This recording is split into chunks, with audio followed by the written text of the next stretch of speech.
I've been called many things, but I am known as Dr. Sebi, your brother. I have been called at some point Dr. Sebi, the forever changing traveler. This was done by you sisters. But in my life, it began with Mama Hay. That's my nickname, acquired from my grandmother that I was always with. My grandfather was a Haitian. My grandmother from Belize. But these two hooked up nice because all they talk about was Africa. Africa, Africa, Africa. I grew up listening to Africa, about Africa. And I learned to like Africa. And I remember my first time to Africa was in 1956. I was happy to go to Johannesburg, to South Africa, not Johannesburg, but to Cape Town. I was happy because Africa is the geography of our genesis.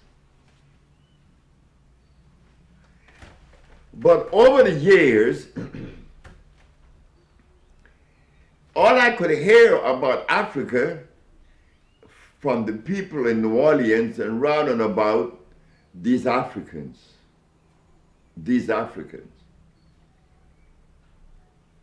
Now that 52 or 60 years have gone by,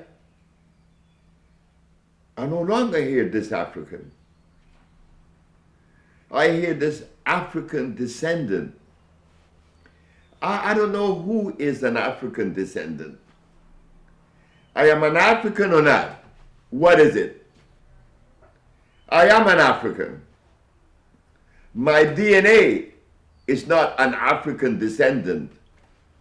It's African. But because philosophy seemed to have risen to a height that eclipsed all that which is natural,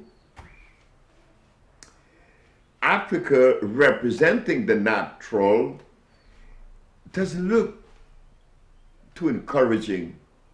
It doesn't look palatable, doesn't taste right. Because when I see it, these brothers are jumping around without no clothes on. Yep, they're running around without any clothes. But if you carelessly misinterpret that, you will find yourself at a deficit.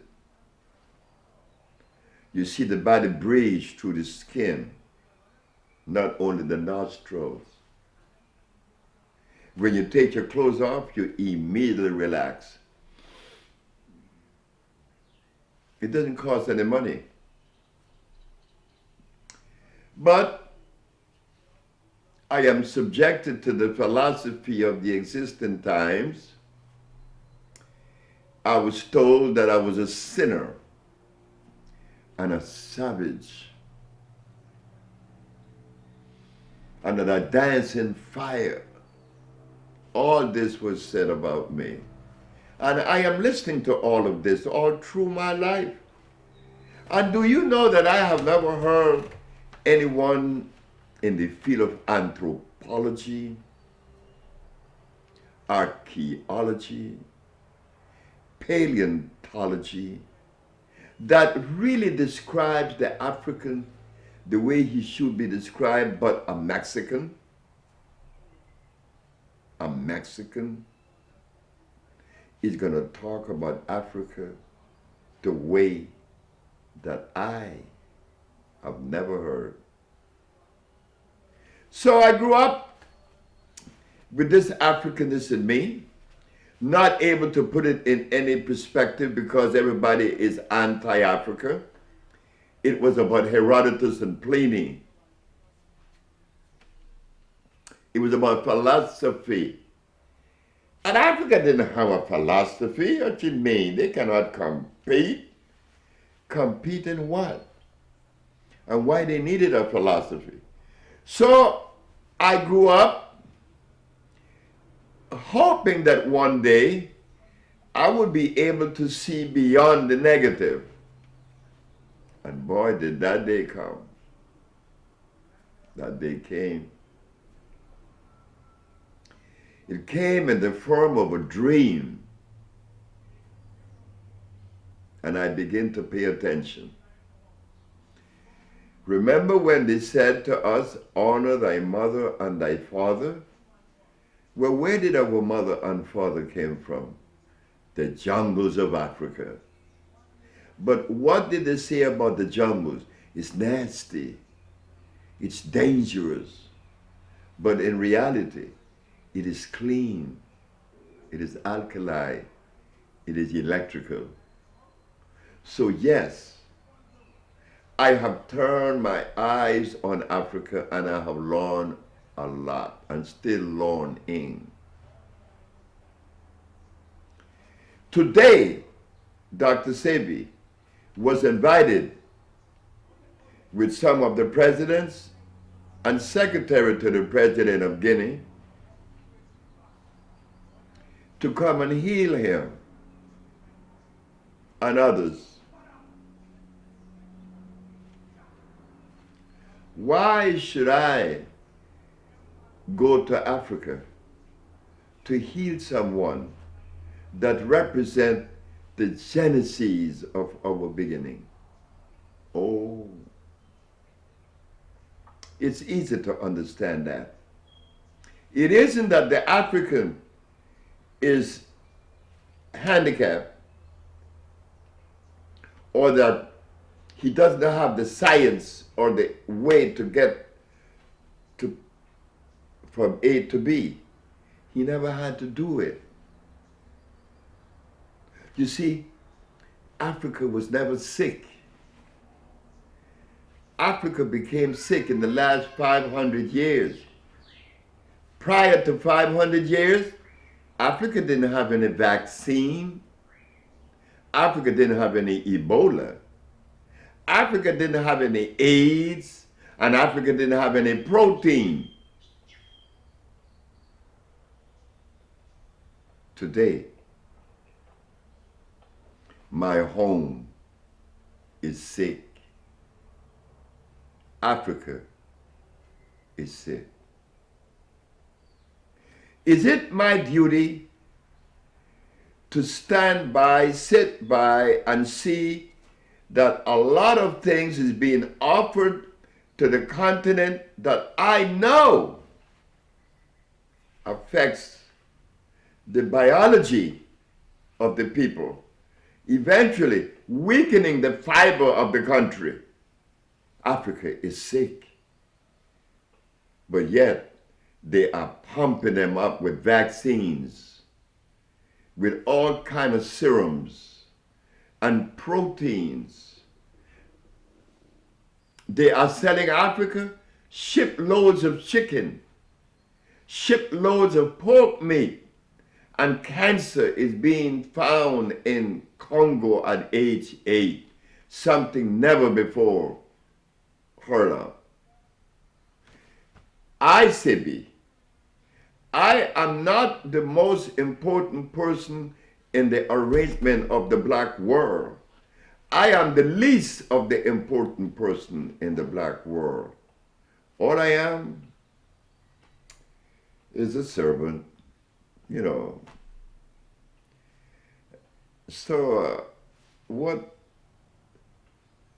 does he want? How should we even position this individual that claimed that he could do all of this?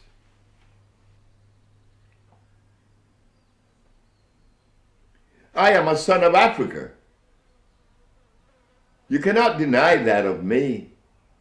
And am I not responsible responsible for contributing to the welfare of Africa? Not only of the black men in Africa, of the Caribbean and American, all over the world, and every race that exists. So, but self-preservation is the first law. So naturally, it is incumbent upon us to touch Mama, to heal Mama. Right now, she's sick. So, I went to South Africa under the leadership of the most humble and distinguished Sir, Mr. Nelson Mandela. Well, they looked at me like I was lesser than. After showing them documents, diagnostic sheets, HIV positive, HIV negative. I showed that to the Board of Health of South Africa. And AIDS is running rampant in South Africa. And you mean to tell me that the government of Mr. Nelson Mandela, that is so revered and all over the world as being a great liberator of peace, find it necessary to reject what Dr. Sebi had to say? Well, you could investigate it yourself. They kicked me out. Get out! Thanks. Me, I do stupid things. Oh yeah, many, many, many times. I do stupid things. I picked up my $35,000 and went to Zimbabwe under the leadership of Mr. Robert Mugabe. Hey fellas, look what I could do.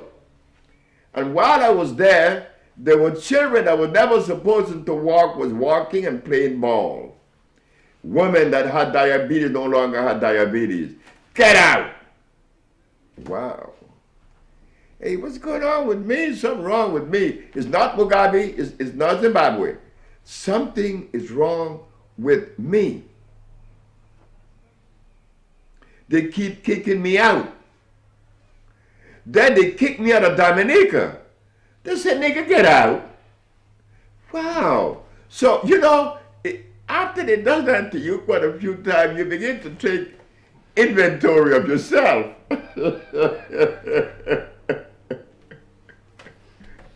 Oh my God, what's wrong with Sebi? So today, Africa still is my responsibility because I know that the compounds that Europe is selling to Africa is not helping in any form, shape, or fashion because they are inorganic chemicals. And if there is a biochemist or a nutritionist that could prove to us that all these vaccines has a place in the African biology, please come forth and show us. Because 500 years prior into millions of years, we were not vaccinated then. Why now? Why now? Yes, I take the responsibility for reconstructing the genetical predisposition of Africa, or the genetical condition, not the predisposition, but the condition. Why? It has been what? Interfered with. Why not? I am the son of Africa. I have tried many times and they kicked me out. But President Kikwete, yes, I love you, my brother. You showed love for Dr. Sebi from Tanzania. And I will be coming to Tanzania soon, my president. because I would like to do something in East Africa. Africa is where you find some of the best herbs in the world. We could set up laboratories in Africa, processing plant, and supply ourselves with that, and we would be healthier people. Because in the short time that I was in Zimbabwe and in where else I were, in Guinea, oh yes, I forgot, Guinea. Oh my God, last but not least, I can't forget you, Guinea. You treated me under the leadership of Lansana Conté like I love to be treated as a brother. It was Lansana Sako that took us there because he was sick. And you treated me royally. And I always remember you, Guinea. I remember going to Fulamori. And I promised that I would return to Fulamori and develop a healing center because the terrible waters in Fulamori has minerals that has never been recorded. And I was so healthy when I was there. So yes, Guinea, Conakry, I want to be part of you also because I am already your brother. So yes, Guinea and Tanzania, West Africa and East Africa showed love for Dr. Sebi. And it is my greatest desire, it would be the joy of my life to be given the privilege to exercise the African biomineral balance on the continent of Africa. Why? Because here we have shown by using the African biomineral balance to reverse AIDS and all the other diseases. Why? It is organic. It is electrical. It resonates with us. It is ours. It is from our culture. Africa, yes, I'm indebted to you. Yes, you are my mother, and I love you. Thank you very much.